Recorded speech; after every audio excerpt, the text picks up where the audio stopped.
Be nice to people and share your story, help them out with what they're going through because you can't judge, right? I've got friends who are in very high-end offices that are constantly stressed out, and I've got friends who are in high-volume, low-income offices that are constantly stressed out. At the end of the day, it's a matter of perspective. If you're comfortable, you're not growing. All right, we are live. Thanks so much for tuning in to Doctor. I don't even know the name of my own podcast, Dental Marketing Theory. Don't cut that out, guys. That's good stuff. That's quality content right there. I'm excited today. I have a friend of mine that we've actually know each other from online. This is our first time ever talking. And I just want to share a brief story, Dr. Antani. And what happened was I posted, I actually had a conversation. I was talking with a dentist. He sold his practice down south. I won't say where, just to protect his information, but he sold his practice, bought another practice, and he was trying to grow it, and he was having a really hard time. It was in a different market, a much tougher market. And he said, Gary, I don't want to kill myself doing this. And I said, yeah, I know. None of us want to overwork ourselves. And, we need to make sure that we, not overdo it. And he said, this is on a phone call. He said, no, I mean, literally. And I didn't even know what to say. And he said, there was a dentist right down the street that just killed themselves. And there was another dentist that was a friend of mine just a couple of weeks before that killed themselves. And I don't want to put myself in that situation. And I just posted it online because I didn't really know how to respond, but I know that dentists go through this all the time. It's not something that's abnormal. It's something that dentists know about. It's a real thing. And Dr. Antani just said, we should talk about it. And so I said, let's bring him on the podcast. Let's talk about it. It's not something that I hear talked about a lot, but I have heard in back channels and back conversations. So number one, thank you so much for coming on today. And I'm excited to talk through this with you today. Yeah, thank you, first of all, Gary, for giving me the opportunity to be on your podcast. Also, congratulations on your recent win for one of the fastest growing companies. Right, congratulations on that. It takes a lot of hard work. Thank you. Yes. I'm glad we got to connect because you're right. This is talked about mostly, during introduction to dentistry in dental school and then never again, unless it's through back channels or you've heard of someone going through issues or you've experienced it secondhand. Not a lot of people talk about it, and it should be talked about more in our profession.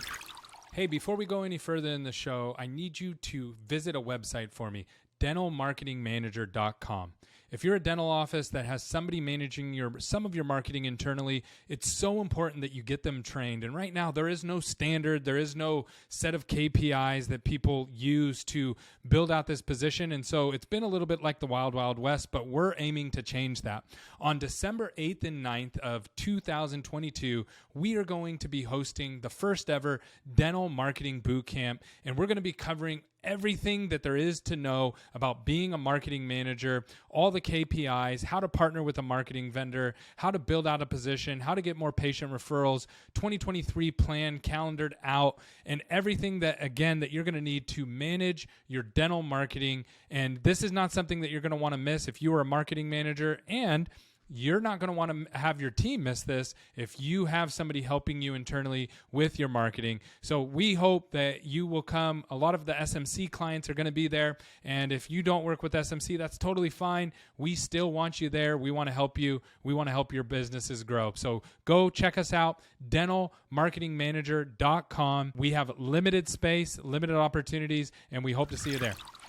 Yeah. So why do you think that is? Why do you think people don't want to talk about it? Well, in dentistry, you're sort of a leader, right? Whether you're an associate or whether you're on your own in your own clinic, you're supposed to be the leader. You're supposed to be the strongest person in that organization. So, and of course, you don't really want to have your patients or your colleagues know that there might be some things you're dealing with, right? It's just stigma, and I don't think it's just dentistry. I think this is in a lot of professions and a lot of environments where people just have the stigma of, if I'm not doing great, I don't want to talk about it. Right. And that's, I think, just normal. Unfortunately, it's normal. It could be better, in my opinion. Yeah. So I know that the suicide rate for male dentist is 8%, which seems really, really high. And then you'd say, so the next thing I looked up was, what's the female rate of dentist? And its female rate is really high as well. It's 5.3. So whether you're a female doctor or male doctor, it's not like it's discriminating against what gender you are. There's definitely something in the profession that's driving that. What outside of just having that pressure of being a leader, because obviously there's lots of jobs out there that people are leaders. What's the other factors that are driving? And I mean, you're a doctor. What drives stress for you, and what from your point of view, what are you seeing? Right. So dentistry, and this is all data supported. You can read about this in so many different articles. You can talk to so many people, but dentistry at the core of it is a problem solving profession. But you're solving problems for everyone that you come across, right? You have patients that you're solving problems for. Your team members, your staff look at you as a leader. They look at you to solve their problems sometimes as well. So in certain jobs, you may have your customer who's not always upset with you, right? Or it may not be a very publicly uh, traded or public speaking sort of a job. But in dentistry, the public are your clients. Your work speaks for itself. So it's a very stressful environment in that manner because you have to do things well. You have to do things efficiently, painlessly, and it's just the way it is. Same thing with staff members. Dentistry is sort of a very niche place where you can't just hire anyone. You have to hire the right people and then train the right people. And Hmm. that can be anyone from the person answering your phones all the way to your most senior associate. So all of that kind of education, the training that comes with a certain level of personality, you have to be somewhat type A. So when things don't go exactly 100% perfectly, you really feel that emotionally. And it's an Hmm. emotional job. I mean, how many times do we see patients who come in and say, "Hey, nothing against you, doc, but I hate the dentist." I've Hmm. had past trauma from getting dentistry done, from going to the dentist, and they bring it to you. And now you're their therapist as well, as you're trying to hold their hand to get them through. It could be something as simple as a cleaning or a full makeover, a full rehabilitation. So either way, you're absorbing all of that negative energy. And that's not to say that patients don't deserve to have a sounding board. Yep. It's just that we weren't trained in that. We're not therapists, Yeah, so we don't. absolutely. It just ends up being, it just ends up being snowball effect into stress and anxiety for the providers as well. Got it. And so do you feel that there's anything about the nature of the job as well? Because I know you're working in a small, you mentioned this, you got to make sure that it's painless, but it's not like you're giving them a shot in their arm, right? To make sure it's painless. You're working in a very confined area. And also I know there's a lot of physical um, damage that being a dentist has on your body over the way that you have to sit. Mhm. And again, I mean, everybody deals with that at some state, at some point, right? Like even people who type for a living, I get pains in my finger. Not comparing them, I'm just saying that no matter what you do, you're going to have some of that. But is that part of it, in your opinion? Absolutely. Yeah, absolutely. So you're working in a confined space, usually at awkward angles. You're sitting still or you're standing still while your hands are very steady. But what ends up happening is that all that stress goes into your neck, your back, your shoulders, your Mm, arms, your feet, your hips. So you can definitely be as ergonomically correct as possible, but at the end of the day, you're doing microsurgery on unrestrained, awake people yeah, that have gag reflex, that they need to spit, they need to move around, and you have to accommodate for that. And typically you're not doing large surgery, you're doing microsurgery. Some of the designs and treatment that we do are millimeters of work at a time. So it's quite intense when it comes to the surgical field, but also is the fact that you're trying to be a robot, but your body is not designed for that. And to the patient's credit, they have to move around too. They're not sedated. yeah. Yeah, that's a lot of stress in different areas that are definitely unique to dental. I mean, you think about I think about just going to the eye doctor, and I don't go through that stuff, right? And if I go to my GP, he's gonna work on me a little bit, but then if there's anything serious that needs to get done, they're knocking me out completely. So I Correct. feel like dentistry is kind of Is there any other medical professions that do that kind of level of surgery without sedating the patient? Yeah, I'm sure there are. I just don't know enough about it. I'm sure there are certain, professions and ways of doing things that are basically in line with what we do. And like I said in the beginning, I'm sure this kind of stress is permeating through different professions. Hmm. Probably we just don't know about it because we're so focused on in dentistry. Yeah. Uh, but I mean, even when we do sedation, the patient's knocked out, they're restrained, but you're still working like a robot to try to get as much things as you can done before they have to emerge out of sedation. So you're still working very quickly. Yeah, from what I could tell, I mean, just in general, medical professionals are more likely to be suicidal, and I have a feeling that it's related to all the things that we're talking about. But the Right. dentists are, I think, looks like they're leading the way from what I could tell from a percentage standpoint. So Yeah. that makes sense. And is there anything that you think outside? I was blown away by how many people commented on my post and said thanks for sharing this, because Right. my goal was not to shed light on this particular topic. My goal was just to remind people, just be nice to people, right? You never know. Somebody might be really successful and you Right. don't know if they're on the verge of doing something really harmful to themselves.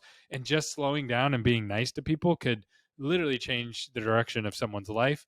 And that was the thought that went through my head. But then from there, a bunch of people kept saying, thanks for shedding light on this topic, and Mhm. including yourself. And that's what drew me to, maybe this just needs to be talked about more so people feel more supported, so people feel like maybe they can be understood more. Is there anything else in your opinion that you think that people could do to help their friends and their families and their colleagues through these kind of situations? I mean, you said it, man. Be nice to people, right? And Yeah. share your story. Share, help them out with what they're going through because you can't judge, right? Yeah. I've got friends who are in very high end offices that are constantly stressed out, and I've got friends who are in high volume, low income offices that are constantly stressed Mm, out. yeah. At the end of the day, it's a matter of perspective. And, social media is great because we get to communicate and we get to talk. Without social media, I don't think, Gary, we would have ever talked. I wouldn't even know who No. you are. Yeah. So using social media, and Dr. Eric Block has a Facebook group that helps with this, the Stress Free Dentist, Hmm. and there are a few other resources, but I think this should be talked about more within dental school itself as well, not just introduction to dentistry week one of dental school. It Yeah. should be talked about throughout. Right? Yeah. It's Once hard. you, I think it's one of those things too. It's hard. It's like depression. Before I went through some really hard stuff many years ago, and just went into like for real depression. Like I couldn't read, I couldn't do anything, and that's totally opposite of me. Like I'm always going, always doing something all the time unless I'm sleeping. And even when I'm sleeping, my wife's like, "You're dreaming about this, and I can tell what you're going to do about work the next day because you're talking about it in your sleep." So I'm always going, going, going. So when that hit me, it was crazy. And then all instantly I thought back to all the times that someone told me that they were depressed, and I was like, yeah, whatever. You know what I mean? Like, I wasn't being mean about it, but I didn't understand it. I just thought like they were sad. You're sad. Okay, now get happy and let's keep moving, right? But until that's you go through and you deal with something like that, now when someone says I was deeply depressed, I have a point of reference my brain goes to, and I have a whole different perspective of what they're communicating with me, and I have a feeling that this situation with being having suicidal thoughts is similar. yeah. So I thankfully I never went down that far into the hole, but I know some people who have. And I think the issue is, as you mentioned, you were honest about it and you said that I went through this. A lot of people don't do that. Mm, So, kudos to you for owning up to it and saying it. And I think the issue becomes that a lot of people just aren't aware what they're feeling. They just think that dentistry is like this. I hate my job and I just got to do this forever. But that's not the case. It doesn't have to be that way. I think the number one thing should be open communication, just like you mentioned what you went through. And it can be anonymous, right? I mean, Facebook groups now have an anonymous posting feature. mm, There can be many, many ways that people can just reach out. I have a lot of friends who will text me, whether group chat or privately, that I'm going through this issue, I don't know what to do. And that doesn't make me some sort of an authority on this, because I don't know what I'm doing half the time anyway, right? I'm just a human being. But because I'm a little bit further down the single or multiple office ownership path, that I can kind of guide them and let them know that, one, this is normal. Everyone feels this way. There's nothing to be worried about. It's not perfect, but by changing your mindset, you can get through. So communication to help someone change their mindset is probably, in my opinion, what's going to get people through to the other side of this deep dark tunnel. Yeah, I think expectations is huge too. I actually, another post that I posted and you started communicating with me on was, I put on there about how in entrepreneurship, when you think that money is going to give you the outcome that you want, and you get the money, and then you realize that the money doesn't give you the outcome that you want. It's not, it doesn't provide what you think it does. And I did a whole write up on this, but I think that people assume when they go into anything in any business that, hey, this is going to be awesome, I'm going to work on the beach, or I'm going to have all this time off, or I can be my own boss, or I can have all this freedom, or whatever it may be. And a lot of those things can be true, but it's not. There's also a lot of other things that we aren't aware of, and you can't be aware of when you go in to open your own practice and become a dentist, or to scale your practice, or just things don't always go the way that we expect. That, and you said this, it's a mindset thing.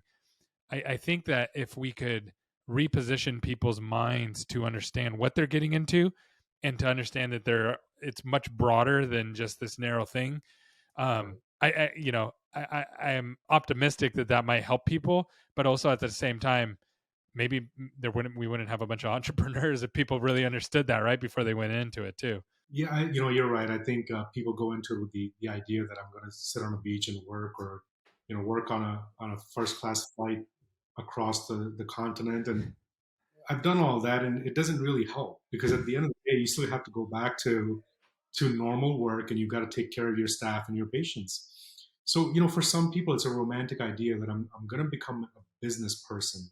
I'm going to become an entrepreneur. I'm going to create something. And there's nothing wrong with that. I mean, a lot of the world's great things have been accomplished because of this entrepreneurial spirit, Yeah. right? People solving problems, and people just, giving it their all, but not at the cost of your own mental, physical, emotional health. Hmm. Because at the end of the day, you'll have created something that may be good, it might be something awesome, but you won't be around to enjoy it, right? Yeah. So we were talking about social media a second ago, that it's really great for communication and shedding light on issues. But the other thing is also, a lot of people post only their positive stuff, right? You, Yes. you, you Most people post all positive information. You're right. yeah, Like, this is the new car I just got. This is my new house. Here's the vacation that I'm on. Here's the new practice I just bought. that's right. But you don't know how much in debt they are, how miserable they might be in getting into their, BMW 7 Series, going to work and hating it, right? We don't know that. And the reality is that no one wants to really show their failures or show their weak points online. And that's okay. It's their personality that they may not want to share all that. Nothing wrong with that. But people that are struggling with stress and other issues, or they're starting their entrepreneurial journey, they're at one, two, three locations, and they don't know what to do. All they do is feel constantly burnt out.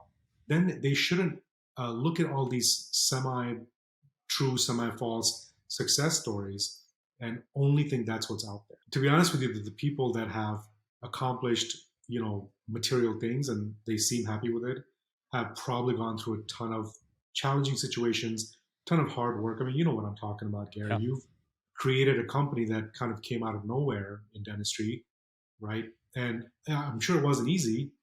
So It's very stressful. It's it's very very, stressful. One of the things that I have learned that helps me is, and this is just mental frameworks, right? So and I don't think my job's as stressful as dentists, but I work with dentists who are stressed. So you know how that works, right? So it's like, we I are all, yeah. yeah. So okay, so number one is I'm gonna fail. There's no such thing as perfection, and I think perfection is something that is in a lot of dentists' minds that they have this perfectionist outlook on life that you can make the perfect smile or you can have this perfect outcome. Right. And I would argue that there's no such thing, right? It doesn't exist. And if you chase it, it will be your demise. The more you chase it, the more it'll wreck you because it doesn't exist. So you're going to fail, and then how you handle failure. Right. So one of the things is people tell you fake it till you make it. Just pretend. And I Pretend. think a lot of us I've done that. I've okay, yeah, I can do that. I'll take this client. I have no idea what I'm doing with this kind of client, but yeah, we'll take it. And yes, we're really good at it. But that is a big problem. And the reason faking it till make it is a big problem is people cannot support you when you're faking it. So if I'm saying I'm really good at this and I'm not, and I'm a leader, none of my team's going to come and support me. No one's going to come around. I don't have the normal support that I get because I said I got it. Right. And so now I don't. Now, if I say, hey, I'm not good at this, or this is not my strong suit, this is something that's new for me. This is the first time I'm doing this. That really, people come in and help. People want to help with that. People say, okay, Gary, no problem. You know what? I'm actually good at this part of it, or I can do this. And not only your team, but the client or the patient can also be there to support you as well. And I know that's scary in a medical situation, but that's the truth of the matter. Now, that's the other part for me is that when people fail, to communicate it in a way that is a learning opportunity. And I'll quote Dr. Nacho on this one, Paul Goodman. Yeah. He said, "Dentist," because I don't understand this fully, but he does. He said, "Dentists have a habit of treating the person who leaves out the situation that leaves out a piece of trash in the corner, and someone who put someone like medical harm and it made a huge mistake that way, treating them equally, right? Responding to them like they're the same thing because they're just busy and they're going through and they're like, oh no, that's bad. And then the next, oh, that same response. Mhm. And you can't do that, right? Like that creates team members that are scared, creates a Right. negative environment, creates more stress. So looking at those situations and saying, okay, what can we learn from this? And I know sometimes we got to fire people, we got to let people go, people make mistakes, but I Mhm. have found that has given me the ability to say, hey, I'm going to fail. And hey, I failed right there. This is a learning experience for me. And then that in turn helps my team. Those are some things that have helped me as we grown, because as you grow, it's gonna be messy. Well, it's all about humility, right? I mean, it's all about being humble. Mm. You will make mistakes. When I was first starting out as a new dentist or a new dental office owner, scaling up or whatever, my attitude was different. I thought that I knew everything. And unfortunately, I didn't, and I still probably don't. But by being cognizant of the fact that I don't know everything, I most likely have emotionally and even in the way I talk to people and try to be a better leader, have matured so much faster just by realizing that I don't know everything, and I shouldn't. Right? Like part of my job is to find the right people and give them the right opportunities. I'm not going to know everything, and I shouldn't. There's no way. Yeah. And we were talking about failure versus success. It's not really that you failed or you succeeded. It's your attempts, right? So if you Mm. let's talk about dentistry for a second because maybe some of your audience are waiting for me to chime in from a dentist perspective. Yeah. But let's say that we put an implant in, right? And we put in 1,000 implants and they all succeeded. Great. And then the second to the last one failed, right?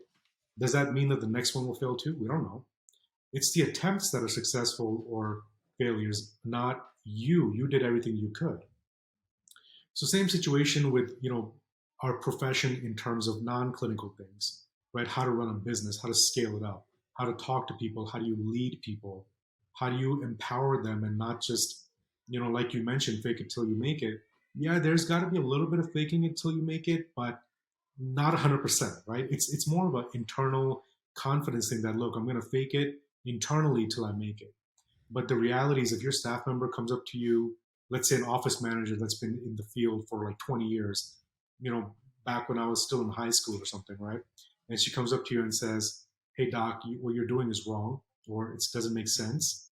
Got to be humble to say, you know what, faking it is good enough to get me there, but now I really need to listen to people that know more. Yeah. And that comes from just being humble And going back to talking about the mental toll that dentistry takes on you, you have to be humble and listen to people, and then you just watch your stress level just go way down, Yeah. because now you're thinking in terms of an open mind.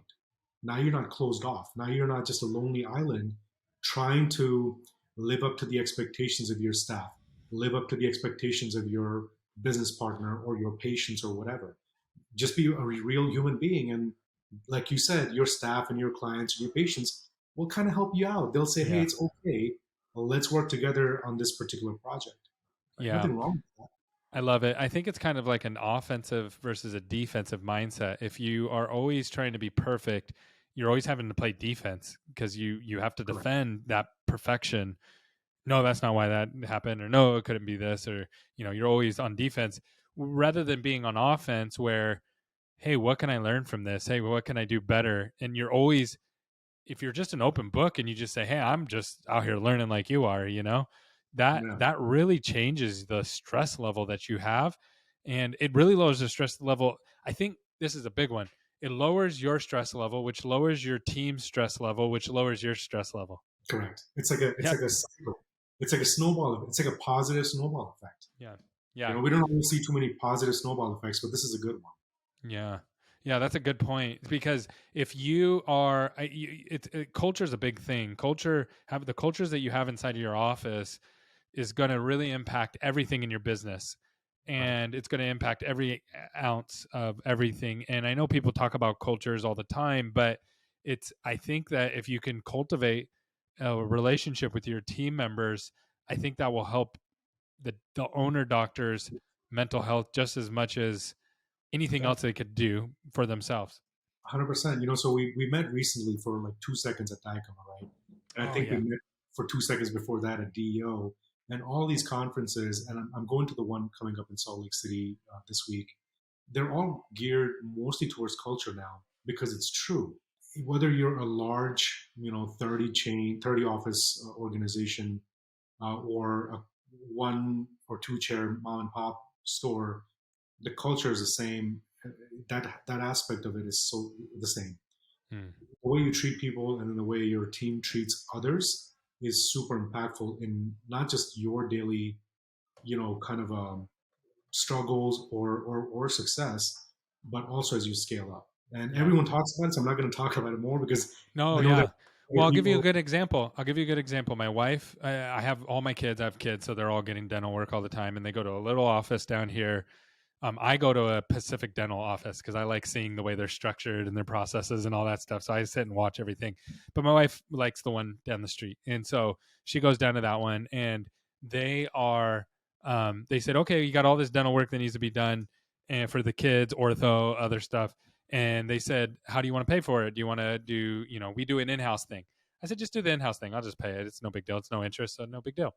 The lady calls my wife yesterday and goes, we can't do this anymore. My wife's like, what do you mean?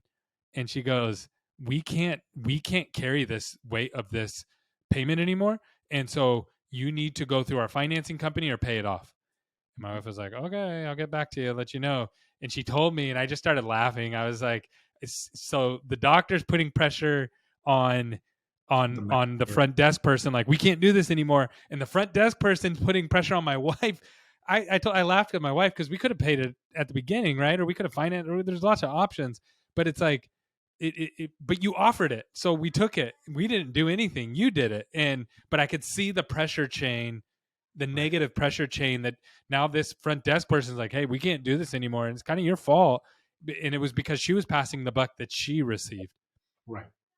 And that's it, because I think taking responsibility for your decisions as an office leader or a group leader is super important.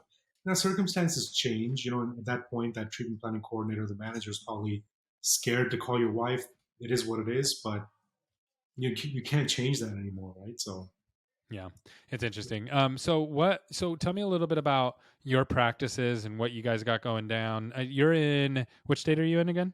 we're in New Mexico. Oh, that's right. Okay. So we started out in New Jersey. Actually, my business partner we met in dental school, and that's why our company is called Bergen Street Dental Management. Because Bergen Street, 110 Bergen Street is the address for the dental school in Newark, New Jersey. And we're up to about 3 locations here in New Mexico. We just moved out here on a whim, and it turned out to be great. I So you really, just moved out there and just bought a, yeah, did you buy a practice? initially I finished my residency, he finished some training, and then we moved out here for jobs. Ended up realizing that it's pretty chill lifestyle here. It's underserved, so you don't have to, break your back physically or your mental health, emotional health to be able to do well here. And it's just turned out to be a good opportunity. There's so many good opportunities out there for everyone, but this is just the path that we ended up taking and worked out okay. So, and we're located near Albuquerque, so we've got some of the big city stuff and some of the small city stuff. I don't have to deal with traffic and stressful people and the New York Do you Mint like and all that? of Do that you kind like of that stuff. better? Do you like that flow of life better? Yeah, for sure. Man. We were talking about stress and anxiety as a dentist, right? First couple of jobs in New Jersey were really stressful, and they weren't even like good jobs. They were just like stupid little contracts that Paul Goodman will tell you all about because he always posts about that kind of stuff. So I ended up moving away, and yeah, the stress is always going to be there, but it's more manageable. And just like we were talking about a few minutes ago, you can turn that into something positive. You can learn Mm. from it, you can grow from it, and it's just our outlook. Jay, my business partner, and I are this is our outlook that yeah, we're going to be stressed, but it's a learning environment for us.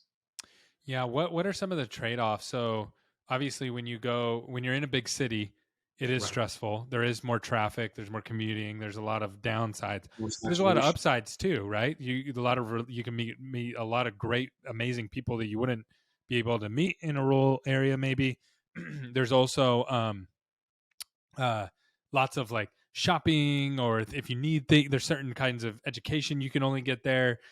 What are some of the trade-offs that you see when you move to somewhere like New Mexico? So it is less stressful. So what are some of the downsides though? So the education here is not that great in certain parts, but then there's also some really amazing private schools. I mean, there's a couple of private schools in Albuquerque that are really highly rated. Now, I don't have any kids, but of course, Dr. Yoon does, and he's got to think about that. So the trade-offs are really up to what your belief system is. Yeah, I can't go to Carbone every weekend or whatever in New York, but Yeah. I don't really want to, right? I mean, I can always Yeah. go to fly to Vegas. It's like an hour away from here, right? Good point. Yeah. So the trade-offs initially they seem like a big, big, big change, but the more that we've been here, the more we've become accustomed to what's out here. It's not that big of a deal. I mean, Scottsdale's like a half a day's drive, if that, or a quick 45-minute flight. Oh wow. Yeah. So Scottsdale's beautiful. exactly, exactly. So there's a lot of positive out here too. Yes, there's lack of education, and then there's poverty and things like that. But to be honest with you, man, I went to Oh, school. you have that in New York too, and New Yeah, I Jersey went and to all those school. areas too. My master's program and the dental school were in Newark, so it's not like you're in a super great environment there either. It's kind of what you make of it, right? It's Yeah. always what you. That's So awesome. yeah, there's some trade offs, but nothing serious. What's your vision for your company? Vision, okay, that's a good one. Right now we're in a holding pattern. We want to meet up with and try to accommodate some good associates in our group practice. We do want to scale up, but we're in no rush. Initially we were all about that fast scale, scale, scale. How do I get to the next location? And it worked out fine. We learned a lot along the way. But in the long term vision is stability, Mm. right? If you've got great systems where you can plug in doctors and people are, overall happy, I can't be responsible for everyone's individual happiness. But if I can be responsible for creating an organization that's, neutral, like some people like working for it, some people don't like working for it, but at the end of the day, it's a positive force for the community. I'm happy with that. I can't make everyone happy. Like I always tell people, I'm not, an ice cream salesman or a puppy, but my goal is to try to create an organization that can be scaled up in a positive way. And that requires a lot of internal stability, a lot of good processes and systems that we can build upon and evolve from. Yeah, you know what? Someone told me early on in business, Gary, stop trying to make everybody happy. Okay. And I said, what are you talking about? And he said, you always want to try to meet everybody's needs, make everybody happy. He said, you can't. It's not possible. and you have to come to that realization. And he told me a story, because when you said ice cream, it actually triggered it. So he said it's a hot day in Central Park, and a guy you roll out a ice cream cart, and it has free ice cream, and you're giving away free vanilla ice cream to everybody. It's only a matter of time until someone comes up and complains that you don't have strawberry ice cream. That's it. That's exactly right. I mean, especially in dentistry, most people are coming in anxious and stressed out, and associates are stressed out, and hygienists are stressed out, and patients are stressed out, and everyone's stressed out. So you're not going to make everyone happy. Your goal is just to try to do the best job you can. Whether I, as a clinician, treat my patients and my team members the best I can, and then empower other associates and other clinical partners to do the same thing. Just, live up to your best potential. And then there's no blame game. If you screw up a filling, no one's going to care. We'll fix it together. That's the kind of organization I'd like to create. And, we've thought about scaling up often, as you do, because you're trying to build a business and you're trying to be better and better and better. But when the thought of scaling up went from being, top of mind to like a second, it's been way better. Like we can focus on our daily happiness and our daily tasks, enjoy our weekends, and not have to worry about, oh my God, we got to buy a fourth office or a fifth office. Yeah. Let's just enjoy what we have, because what we have now, 10 years ago, we never thought would be possible. And what I had 10 years ago, 20 years ago, I never thought would be possible. And, it's just, we get so numb to what we have, we get jaded. Yeah. That I think of that's vision. part of one of the entrepreneur traps is we set goals, and then we expect the goals to be able to solve all of our problems. When we get to 5 practices, everything will be fine. But really, it doesn't do anything. All we do is set the next goal. So learning to enjoy the journey, which you just described right there, it's like a cheat code to business. And that's the one thing that when I get overwhelmed or I have everything going on, I'm like, okay, what am I going to learn from this? What am I getting out of this? Where am I at? And if you just get really present in that moment and you start to enjoy it, like it's amazing, because you can look back and see, man, look how far we've come. Look how much we've accomplished. I like to read a lot, and Dr. Stern, he has a book called Enjoy the Ride, which is kind of what we're talking about. I mean, maybe you read it, but he talks about the fact, if you haven't, you should. Just like Dr. Block's book, The Stress-Free Dentist, they're all good books. One of my favorite books right now is The Gap and the Gain, which talks about how, have you read it, Gary? No, I haven't. I've heard about it, though. I've heard lots of people talk about it. Totally read it, because it talks about I will. how our mindset is always going to be the gap mindset, which is, oh, I don't have this, I don't have I've got a 5 Series BMW, but not a 7 Series, or my house has a pool and doesn't have 2 pools. So we get into this whole thing about what are we missing from our life, and we never get that. The gain part of it is you look at what you've accomplished and you're 100% happier.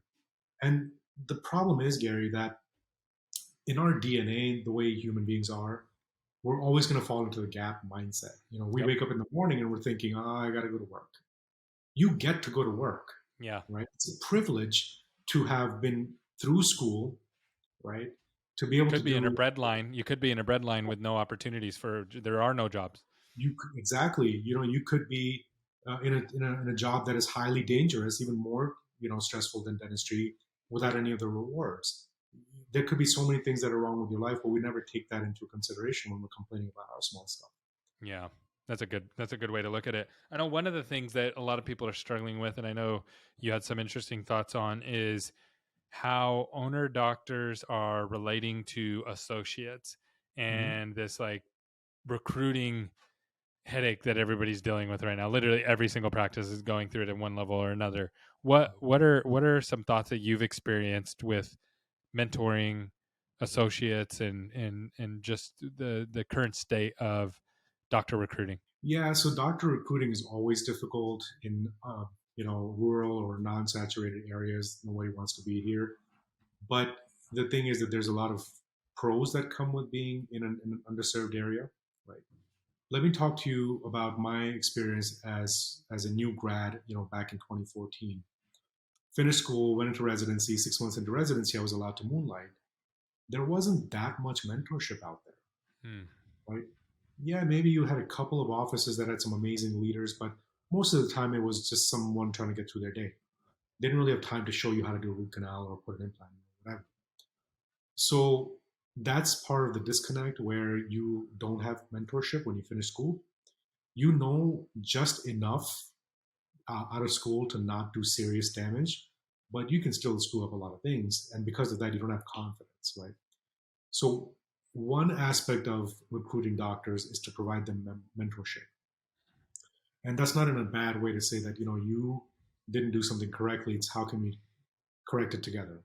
And it doesn't always have to be clinical. Sometimes people just need confidence. Sometimes they're introverts and don't particularly want to talk to Yeah. patients all day. You've got to coach them and say, look, this is part of our job. It's our part of our job to listen to people and get them the right kind of advice, right? So we actually have not been recruiting recently because we're still trying to make our systems better. But almost every person that comes to me via email or chat or whatever that's looking for a position with our organization, they come in looking for that kind of mentorship, or they come in looking Yeah. for some support. Yeah. Someone else may be looking to work with us that has placed thousands of implants more than I have, right? But they might be struggling with how to present treatment to patients, Mm. or they may be struggling with I don't have the best assistant, but how do I talk to someone about it, right? So there's a lot of different challenges that associates have, and we need to understand that and then help them with it. Not as a cookie cutter solution, but as an individual, sit down and let's say, well, how can we help you? So I think that's helpful with recruitment, and of course having fair contracts, and don't try to put someone on some weird paid you owe us money back You're kind of never situation. allowed to work anywhere for the rest of your life if you ever Yeah, leave me don't contract. do that. Just be like a normal human being, like we talked about, right? Just be a normal human being and treat other people normally. Yeah. So And what do you think about this? So I this one blows my mind. So I hear about people saying, well, my contract, I get 30% or I get 40%. And right, then the question is of what? of what, right? But everybody's out there talking about 30, 40%, but no one talks about, well, one practice is making, you're going to get $100,000 of opportunity. And the other one, you're going to get $200,000 of opportunity. Right. The 30% at 200 opportunity is better than the 40 at one. Correct. Yeah. And also, is it about production? Is it adjuster production? Is it collections? Is there, a draw, which is like the worst thing ever, but is there a draw? Are there lab fees associated with it? Or are you going to have to Mm, put in for supplies? There are so many different nuances. And, what ends up happening is when you're in a saturated area, you kind of just take whatever job you can get because you know that if you don't take the job, there someone are else four will. or five other doctors that are looking for the job, right? So in reality, it's really, if you're a new grad, it's the location that's going to make you thrive. If you're seasoned, then it's your skills that are going to make you thrive, Mm, right? Because you'll yeah. know what you're worth. Yeah. That's really good. Any topics that we didn't cover that we should have? No, man, I think you did a really good job. I just hope that I know you have some great people on your podcast, and I know you yourself spread a lot of good information out there. I think my only hope would be that people that are going through some challenging times, whether it's one location, whether they're just a new grad, they don't even have a job yet, and they're stressed out. One thing to keep in mind is that this is totally normal, right? Everyone goes through it. It's not just dentistry. It's just being an adult, especially if you're an entrepreneur. It's just what Yeah. it is, right? If it was easy, everybody would do it. Exactly. And then Yeah. two, if you're going through something, get help. Get professional help, or just like chat with your buddy and say, I need some help with this, I need some help with that, or just vent to Yeah. someone that's going to listen. Especially early on, the stories that we tell ourselves in our head are usually not true. Exactly. And you know Most of what? them. It's impact bias, right? Have you come across the term impact bias? I've heard of It's that. kind Yeah. of like, yeah, it's kind of like if you think something is going to be really really great, but then you're disappointed by it. That's true. We have that happen all the time. And on the other part of it, it's the that you think something's going to be terrible, it's going to be catastrophic, but then nothing happens. You just get through it. So that's super important too. That we need to just get out of our own minds and just be more cognizant of what's out there. If someone wants to reach out, talk to you, maybe work through any of this stuff with you, what's the best way to reach out to you? They can definitely look me up on Facebook. I'm trying to be better about LinkedIn, but I'm just not great at it. Shooting me an email at kantani@gmail.com is another good way to reach out to me. Typically, Facebook is how people usually find me. That's awesome. Well, thanks so much for coming on today. I really appreciate this. it means a lot to me that you would come on, talk about it, and that you take just time out of your day without necessarily any kind of gain or anything like that. It's an important issue to you, and I feel that it's important that we talk about it. Thank you, Gary, for the same. Just giving me an opportunity, and it's my pleasure, man. Anytime you Awesome. want.